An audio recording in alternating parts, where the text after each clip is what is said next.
Kananga Yesu Yoleyo Nela Kanga Ofana Pembenya Papa Okata Makambo Nangai.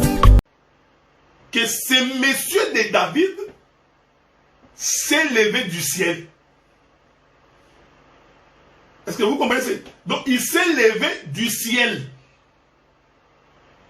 Donc il ne s'est pas levé sur la terre. Vous comprenez? Donc il s'est levé du ciel. Je prends Genèse chapitre 1er. Genèse chapitre 1er. Suivez-moi avec beaucoup d'attention parce que nous, ça c'est l'évangile vrai. C'est que nous prêchons. Le vrai.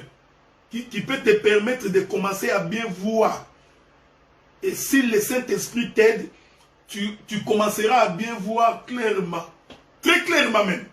C'est pourquoi quand je prêche, je prends mon temps doucement. Petit à petit, mollo, mollo, jusqu'à ce que tu verras. Je ne suis que dans le deuxième verset de 1 Samuel chapitre 11. C'est le soir que David s'élève. Je vous ai dit que c'est contradictoire dans l'ordre naturel des choses. On ne peut pas s'élever le soir. On ne peut s'élever que le matin. Ce qui est aussi très étonnant ici, c'est que lui, David, en s'élevant, il s'élève du toit de sa maison. Je vous ai dit que le toit de la maison, c'est le ciel. C'est en haut par rapport à l'endroit où Beth-Sheba s'est baigné. Parce que Beth-Sheba s'est baigné en bas.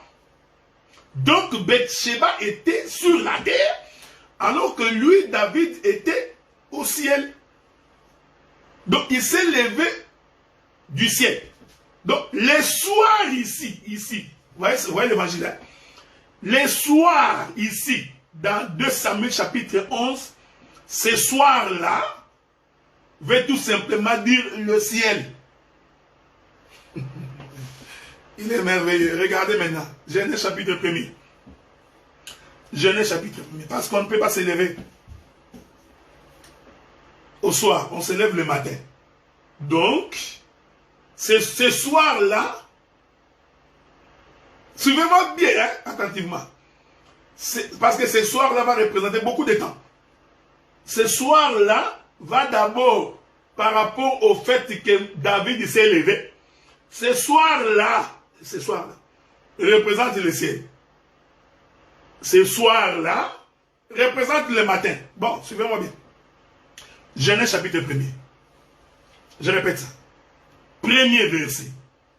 Au commencement, Dieu créa les cieux et la terre.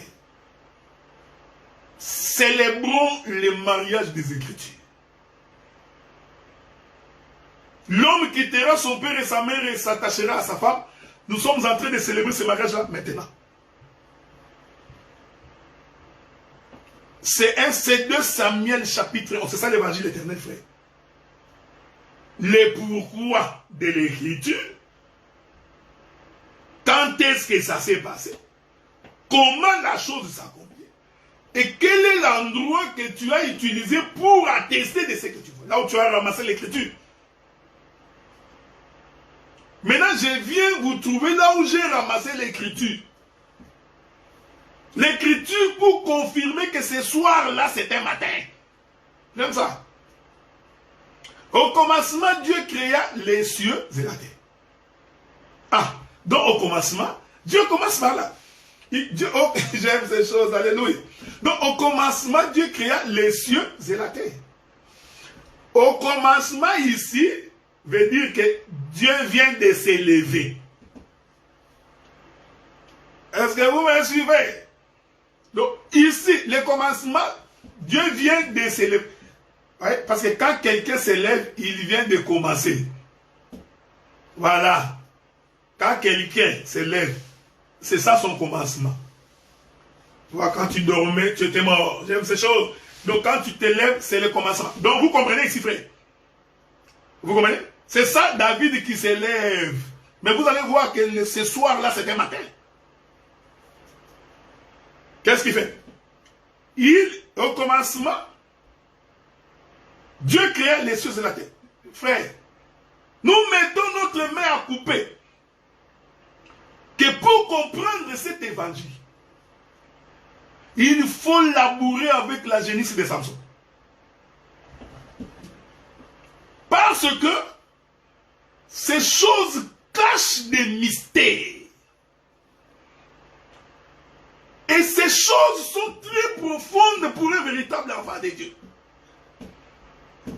Que le ciel vous soit favorable dans ces jours et que Dieu vous bénisse. Il ne faut jamais avoir peur des combats, frère. Nous sommes rassurés que les gens insulteront. Nous sommes rassurés qu'ils feront de faux témoignages. Ça, nous le savons. Et nous savons le pourquoi. Nous savons le pourquoi. Regardez. Au commencement. C'est-à-dire Dieu vient de s'élever. Ici. Le commencement veut dire Dieu vient de s'élever. Tout comme David qui s'élève. Mais c'est David là. Il s'élève le soir. Mais je veux dire que ce soir-là était matin. Or, quand Dieu vient au commencement, David dit, l'Éternel Dieu habite les cieux. Oh Dieu, même les cieux des cieux ne peuvent pas te contenir. Donc, Dieu vient du ciel. Hein? Il commence sa course par le haut. C'est pourquoi il dit au commencement, Dieu créa les cieux. Vous voyez? Il a commencé par les cieux. C'est très important. C'est très important. Il faut aimer l'évangile, frère. Parce que cet évangile est une guérison pour ceux qui sont malades. Et j'ai pris le Saint-Esprit que pendant que nous parlons, que la vie de quelqu'un soit transformée. Que la vie de quelqu'un soit changée. Que tu sentes la mouvance du Saint-Esprit pendant que nous prêchons l'évangile. J'aime ça. Regardez. Maintenant, écoutez ce que nous dit le verset 2. La terre était informe et vide. La terre, vous voyez? Dieu n'a pas fait mention des cieux. Il crée les cieux et la terre, mais quand Dieu arrive au verset 2, il précise ce qui est sur la terre.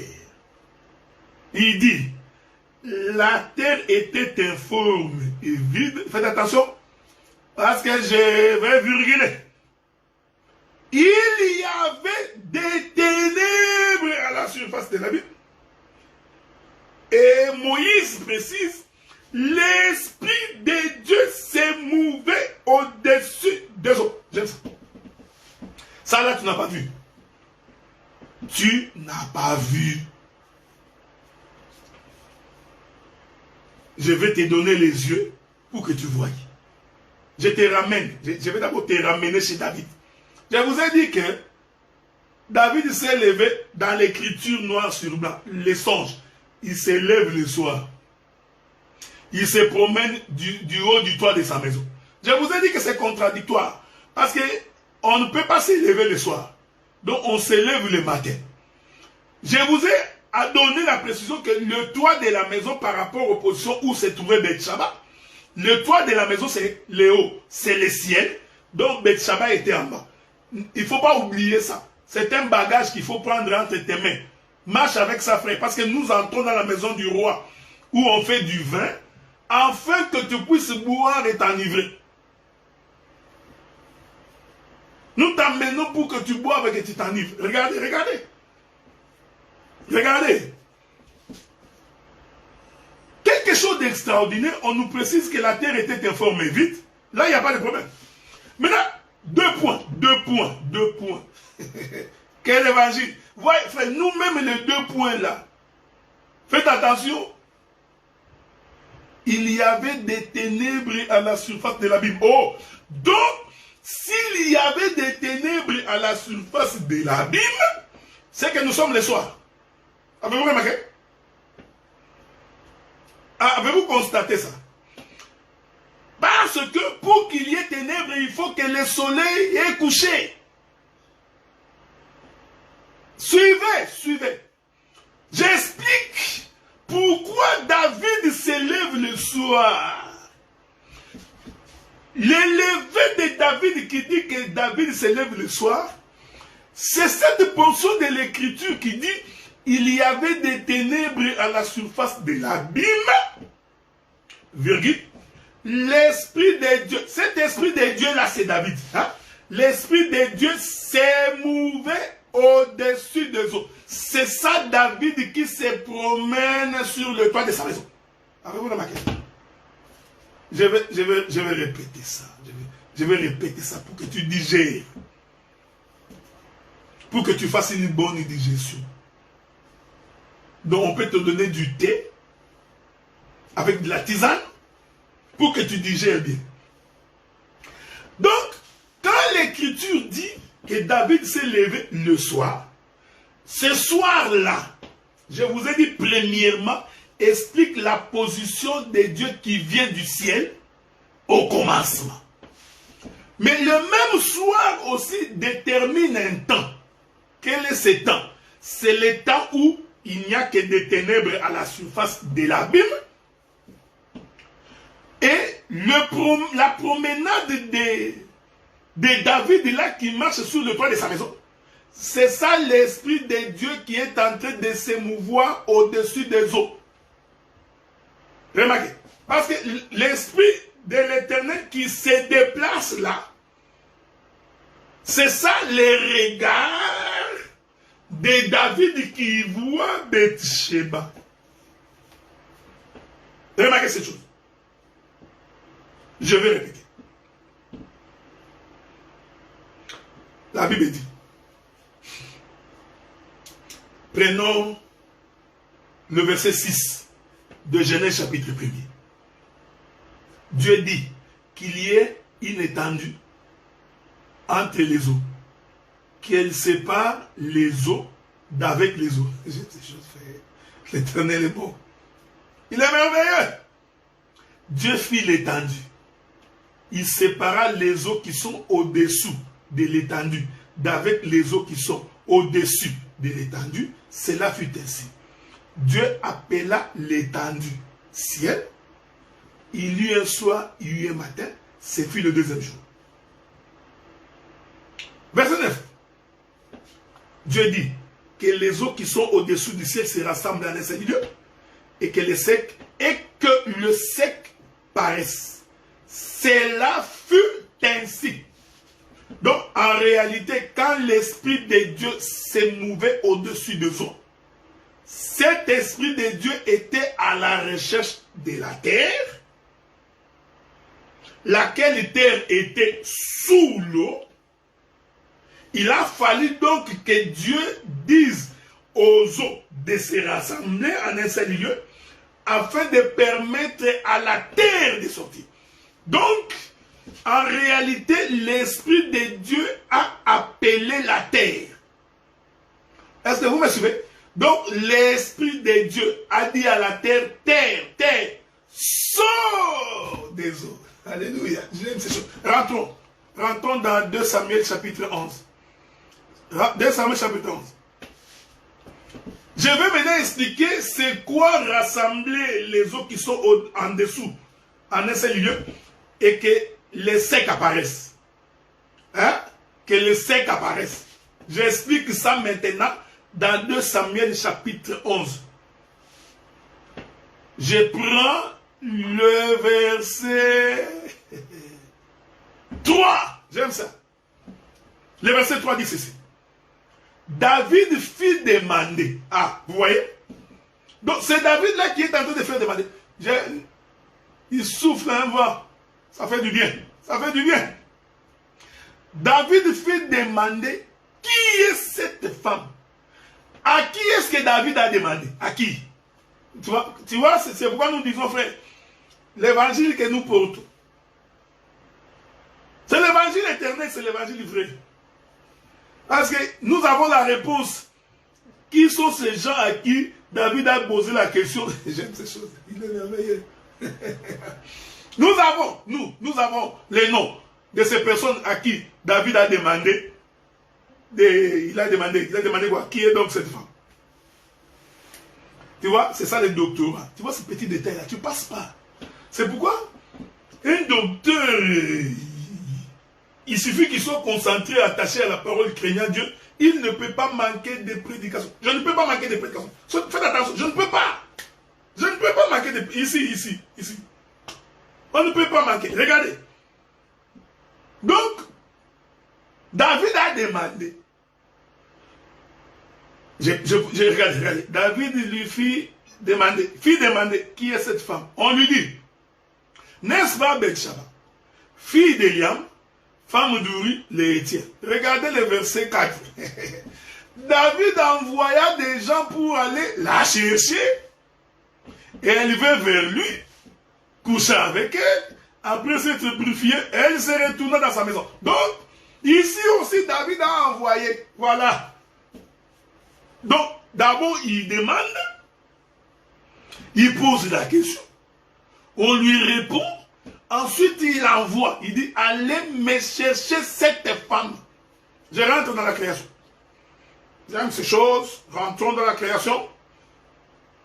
Ah, déjà, je vais finir bientôt. Bon, je ne suis pas pressé. Rentrons dans la création, frère. Rentrons dans la création. Bon. J'aime ça. Regardez. Je prends... Il est merveilleux. Verset 9. Dieu dit. Vous voyez, quand Dieu dit là, c'est toute une question qu'il pose, qui est donc cette femme. Parce que ici, Bathsheba était sous l'eau. Parce que la Bible dit que Bathsheba s'est baignée. Donc, Bathsheba était dans l'eau. Donc, cette Bathsheba qui était dans l'eau, il faut retenir ce que j'ai dit parce que si tu ne comprends pas ça, tu ne comprendras pas pourquoi Uri s'est couché sur la porte du roi. Pourquoi Uri n'est pas parti dans sa maison. Tu ne comprendras pas. Donc, Bathsheba s'est lavé, il était dans... Donc, Bathsheba, c'était la terre qui était dans l'eau. Bon, vous savez, voulez-vous qu'on définisse les eaux? Ce sont des choses que vous connaissez, non? Apocalypse dit, on pose la question, Jean pose la question, que signifient ces eaux? On répond à Jean que les eaux que tu vois, ce sont les peuples, les nations, les langues. Donc, les eaux ici, c'est le monde. Vous voyez? Jésus dit à Pierre, Pierre, je ferai de toi un pécheur d'homme. Donc Jésus identifie la mer, les eaux, comme étant le monde. Ok? Donc, cette Bathsheba qui est en train de se baigner dans les eaux qui sont en dessous. Voyez-vous? Donc, Bathsheba était dans la terre, dans le monde, et il s'est baigné, elle s'est baignée. C'était la terre qui était dans l'eau. Vous voyez? Maintenant, cette terre-là, David pose la question, qui est donc cette femme-là que je vois? Je vous informe que celui auprès de qui David a posé la question, ce sont ses serviteurs. Voyez-vous? Parce qu'il était le roi, il avait des serviteurs. Donc ici, David représente Dieu. Et les gens auprès de qui David pose la question, ce sont les serviteurs. Voyez-vous? Je vais enfoncer le clou. En réalité, c'était Moïse. C'est lui auprès de qui David pose la question. C'est Moïse. Pourquoi j'ai dit que c'est Moïse? Mais rentrons dans Exode chapitre 4. Rentrons. Voyez, frère. Rentrons dans Exode chapitre 4. Moïse se retourna pour voir un buisson ardent qui ne se consumait pas. L'Éternel apparaît et il dit à Moïse, j'ai vu. Donc la présence, écoutez-moi bien, donc la présence de Moïse permettait à Dieu de confirmer par Moïse qu'il a vu. C'est ça qu'il dit à Dieu. Donc j'ai vu Israël. J'ai vu Israël. Vous voyez frère, hein? C'est ce que David disait. David a vu Bathsheba. Qui est donc cette femme? Donc Dieu aussi a vu Israël. Mais au lieu d'aller directement chez Israël, Dieu passe par Moïse. Ici, Moïse représente les serviteurs. Et c'est à ces serviteurs-là que Dieu va dire, allez me chercher Beth-Shaba. Est-ce que vous comprenez ce que nous disons? Oh, celui qui est allé chercher Israël en Égypte pour le faire sortir, c'est Moïse. Donc nous comprenons que les serviteurs qui sont allés prendre Beth-Shaba, tous ces serviteurs représentent tout un sacerdoce. Il est merveilleux. Est-ce que vous comprenez? Il représente toute une maison. Je vais descendre, je vais finir dans 5 minutes parce que je voudrais vous prendre beaucoup de temps. Je voudrais finir par une exhortation. La mission que l'Éternel confie à ses serviteurs, c'est d'aller chercher son épouse. Nous n'avons aucune autre mission à remplir sur la terre. L'évangile ne consiste en rien d'autre que d'aller chercher qui est cette femme qui est dans le monde, frère. Qui est cette femme qui patauge dans le péché. Qui est cette femme qui est en dehors de la maison royale. Dieu nous pose à nous les serviteurs la question. Aujourd'hui, qui est donc cette femme dans le monde? Et nous disons, c'est la femme d'Ouri. Ne vous en faites pas, je vais venir. J'expliquerai qui est Ouri. Qui est donc cet Ouri? Je balancerai la nuée de plusieurs manières. Qui est donc cet Ouri dont il est attesté que Beth-Shaba est sa femme? David dit, allez-y me la chercher. Bien-aimés dans le Seigneur, Dieu nous a confié qu'une seule mission. Retirer l'épouse du Seigneur dans le monde. La prédication, le but de l'enseignement ne doit avoir pour point culminant que amener l'homme à abandonner la vie du péché. Frère, tu ne peux pas croire à cet évangile devenir encore plus pécheur. Pendant que je parle, toi tu le sais. Tu sais ce que la vie que tu mènes en privé, en catimini. Tu le sais.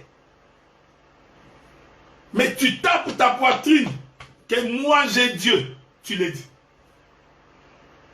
Les sentiments qui t'animent, maintenant que je parle là, il y a même des gens, l'évangile va créer en lui la haine. Il a tellement la haine qu'il ne voudrait même plus écouter son frère. Il ne voudrait même plus.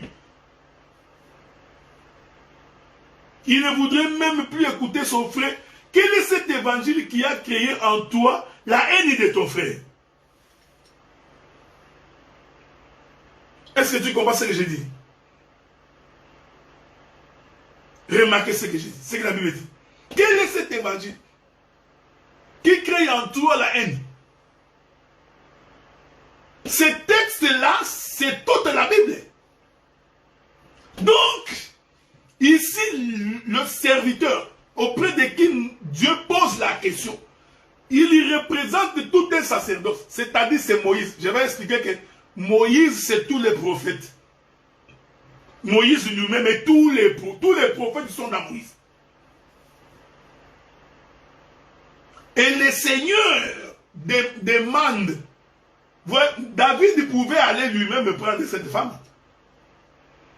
Mais qu'est-ce que David fait? Il envoie les serviteurs. Ici, je suis d'abord en train d'expliquer les choses. Dieu nous a confié la mission de ramener son épouse dans sa maison. Donc la prédication, l'enseignement ne poursuit aucun autre objectif. Rien d'autre, frère. Amener l'homme à la repentance. Et pour ramener l'homme à la repentance, ça se fait au moyen de l'enseignement. Frère, personne ne peut se repentir sans l'enseignement. Vous voyez, ici, est-ce que j'ai insulté quelqu'un? Ai-je traité quelqu'un de païen? Non. Mais si quelqu'un m'écoute pendant que je parle ici, il comprendra l'amour de David. Il comprendra l'amour de Dieu pour sa vie. Il comprendra la raison pour laquelle le Seigneur a jeté son regard sur la terre. Il comprendra cela, frère. Et dès qu'il aura compris cela, les serviteurs vont donc amener cette épouse vers le Seigneur. Je rentre dans Genèse pour finir. Donc, quand Dieu dit que le sec paraisse, cette écriture-là, c'est tout un enseignement. Donc, le sec paraître ici veut dire que Dieu a envoyé ses serviteurs. Je vais lire une écriture.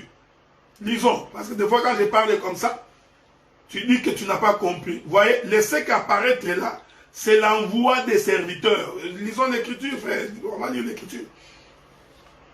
Prenons le livre de Job. Je commence par Job. Job chapitre 26. Lisons ça. Le verset 7. Il étend le septentrion sur le vide. Job 26, verset 7. Il suspend la terre sur le néant. Il y renferme les eaux dans ses nuages, et les nuages n'éclatent pas sous leur poids. Il couvre la face de son trône, il répand sur lui sa nuée. Ça c'est Dieu. Il a tracé un cercle à la surface des eaux. Est-ce que vous me suivez? Donc quand Dieu disait que les secs apparaissent, dire là veut dire que Dieu a pris sa main, il a fait un cercle. Donc la main ici, c'est les serviteurs de Dieu. Vous voyez, quand vous lisez Genèse, vous n'allez pas voir ça. Parce que c'est un voile, c'est ce que je vous avais dit. Moïse a voilé beaucoup de gens. Donc toute la prédication de Moïse était un voile. Ça c'est Moïse qui a voilé. Parce que c'est Moïse qui écrit Genèse. Donc quand la Bible dit que les secs apparaissent, ce n'est pas un simple verset. Les secs apparaître là, c'est tout un enseignement. Maintenant, je suis allé toucher Job pour donner l'intelligence de ce verset. Dis-moi comment tu peux m'attraper. Je marche avec beaucoup de témoins comme ça. Tu m'attraperas où? Regardez. Il a tracé un cercle à la surface des eaux. Comme limite. Ah, j'aime ces choses. Donc, le tracé là avait pour mission de tracer une limite entre la lumière et les ténèbres. Donc, on doit tirer un peuple et tracer un cercle. Vous voyez, j'aime ces choses. Ajoutons une autre écriture. Comme j'ai toujours dit, l'abondance des biens ne nuisant pas, surtout pour celui qui sait en faire un bon usage, ajoutons une écriture. J'aime ça. Ah, il est merveilleux, hein? Proverbe chapitre 8. Proverbe chapitre 8. Nous lisons le verset 26.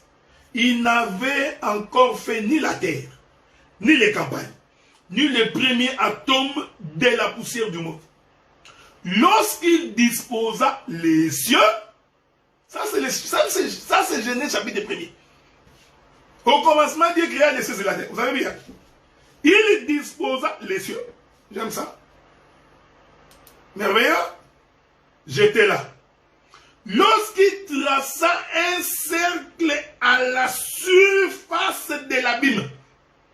Ah, donc Dieu, au commencement, quand la Bible dit, je relis ce verset-là pour vous, il est écrit, verset 9 de Genèse chapitre 1er, Dieu dit que les os qui sont au-dessous du ciel se rassemblent. Vous voyez, frère? Ce n'est pas que Dieu avait dit comme ça et les os se sont rassemblés. Non, la main de Dieu. Vous allez voir, frère, il est merveilleux. Dieu de gloire, j'aime ça. Donc, Dieu dit que les autres qui sont au-dessous du ciel se rassemblent à un Seigneur. Et que le sec apparaisse. Cela fut ainsi. Remontons le verset 5. Dieu appela lumière jour, il appela ténèbres nuit. Ainsi, il y eut un soir, il y eut un matin, ce fut le premier jour. Verset 4. Dieu vit que la lumière était bonne, Dieu sépara la lumière d'avec les ténèbres. Dieu a fait cette séparation par la main. Ce n'est pas moi qui dis, c'est Proverbe qui le dit. Job aussi le dit. Donc Dieu a tracé un cercle pour délimiter la lumière d'avec les ténèbres. Cette écriture ici, c'est Genèse chapitre 1, verset 4. Donc la main de Dieu a donc créé cette délimitation. Ainsi nous comprenons. Vous voyez frère, j'aime cet évangile. Quelle virgule. Ainsi nous comprenons les serviteurs de David qui sont allés récupérer Beth-Sheba. En réalité, c'est ça la main de Dieu qui crée une délimitation entre les ténèbres avec les lumières. J'aime ces choses, je vais finir par un verset. Je voulais finir depuis longtemps, mais quand ça coule toujours. Bon, quand l'onction, au lieu de dire que les paniers circulent, moi je préfère dire que l'onction coule encore, ok? Attendez. Laissez-moi trouver l'écriture que je cherche. Attendez, souffrez, hein? Souffrez. Parce que je ne voudrais pas demander l'écriture à Roland. Je voudrais aller chercher l'écriture moi-même. Souffrez que j'ai trouvé, j'aime ça. Où est-ce l'écriture que je cherche? Attendez, soyez en paix. Ok? Je vais trouver cette écriture-là, ok? Vous pouvez expliquer la même chose, ok? Attendez. Bon, je crois que je vais trouver cette écriture. Je suis dans les livres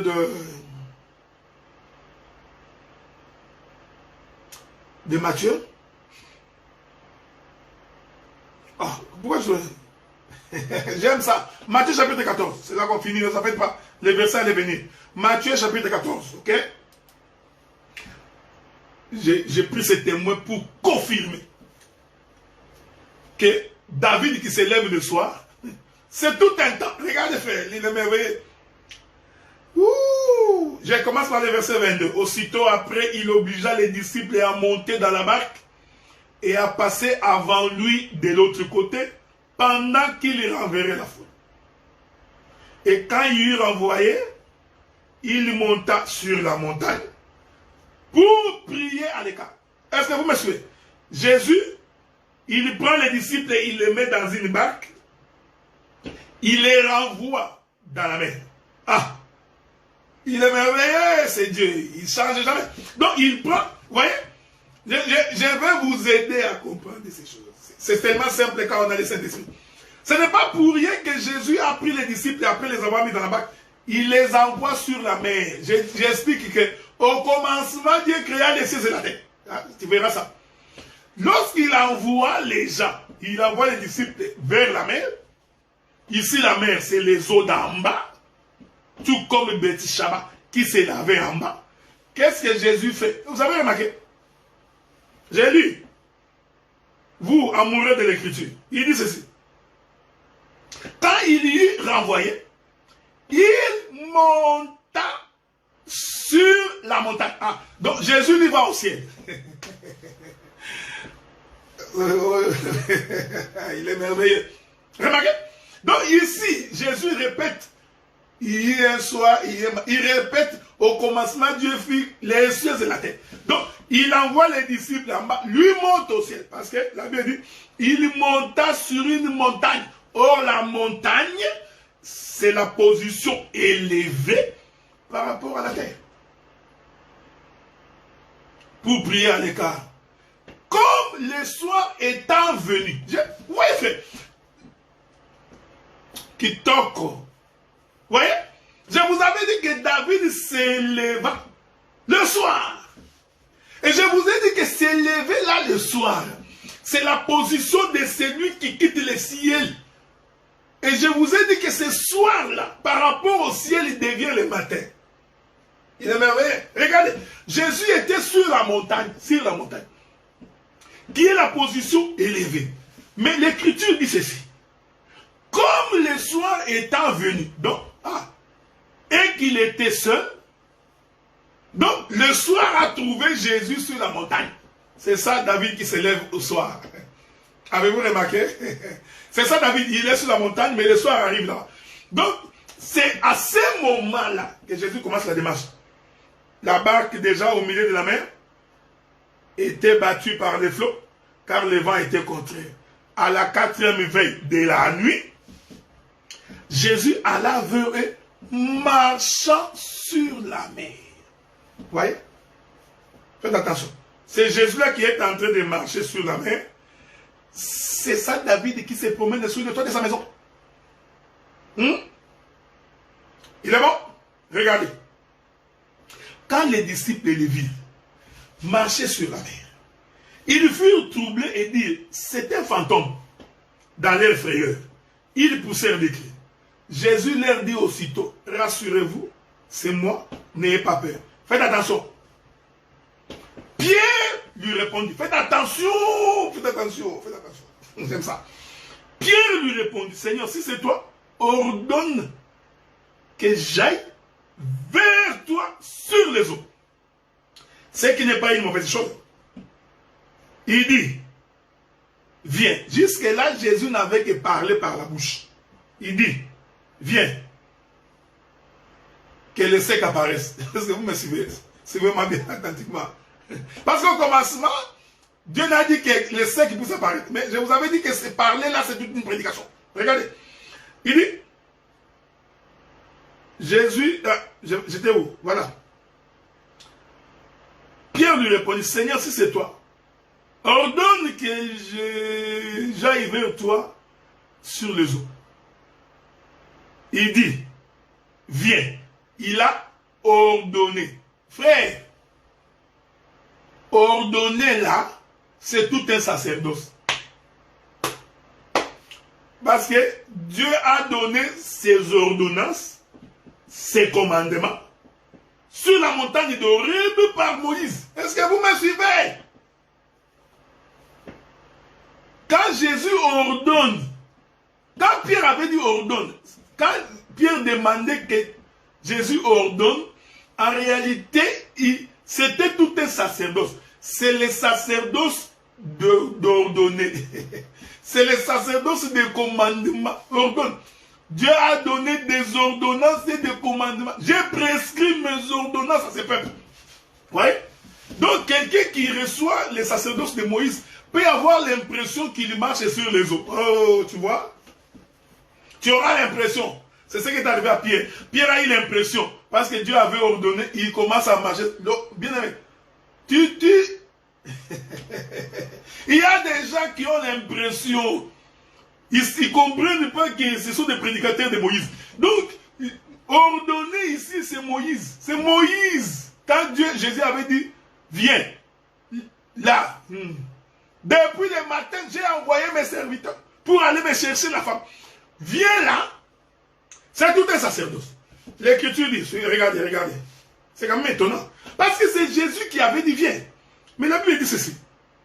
Pierre sortit de la barque et marcha sur les eaux pour aller vers Jésus. Mais voyant que le vent était fort, il eut peur. Et comme il commençait à s'enfoncer. Ah, vous voyez, c'est Jésus qui avait dit, venez. L'homme est sorti, mais l'homme a commencé à descendre dans l'eau. Vous voyez? Donc nous comprenons que ordonner là, c'est le premier sacerdoce. Et ce premier sacerdoce ne peut pas te permettre de marcher sur les eaux. Or les eaux ici représentent aussi le monde. Tu ne peux pas avoir aucun pouvoir sur les eaux dans le premier sacerdoce. C'est pourquoi ici, Pierre commence à descendre et à se noyer. C'est Pierre là qui se noie là, c'est Beth-Shaba. C'est Beth-Shaba qui est en train de se baigner dans l'eau. Regardez maintenant. Il doit tracer un cercle à la surface. Il est merveilleux. Alors, il cria, Seigneur, sauve-moi. Regardez la manière dont Jésus sauva Pierre. Aussitôt, Jésus, étant tendit sa main. Voilà, j'aime ça. Donc la main étendue, c'est ça le serviteur de David. C'est cette main, vous voyez. Donc, en réalité, Pierre était dans l'eau. C'est la main qui a déchiré l'eau pour retirer Pierre. Ici, Pierre, c'est Bethsheba. Mais pour que Pierre soit retiré, frère, il faut que la main, la bouche, Dieu a ordonné, nous disons que c'est le premier sacerdoce. Ce sacerdoce te donne le rudiment de Dieu. Dieu est bon, Dieu guérit, Dieu il sauve. Le péché c'est mauvais, l'impudicité c'est mauvais, l'adultère c'est mauvais. Tout ça ce sont des rudiments. C'est le premier sacerdoce. Tout le monde connaît ça, même les catholiques connaissent. Même les Mpévalons connaissent ces choses. Donc, les Bima connaissent que voler c'est mauvais, et critiquer c'est mauvais, prendre de la femme. Qui ne connaît pas ça? Qui ne connaît pas? Non, dites-moi qui ne connaît pas que quand tu prends la femme de ton frère, tu as péché. Qui ne connaît pas ça?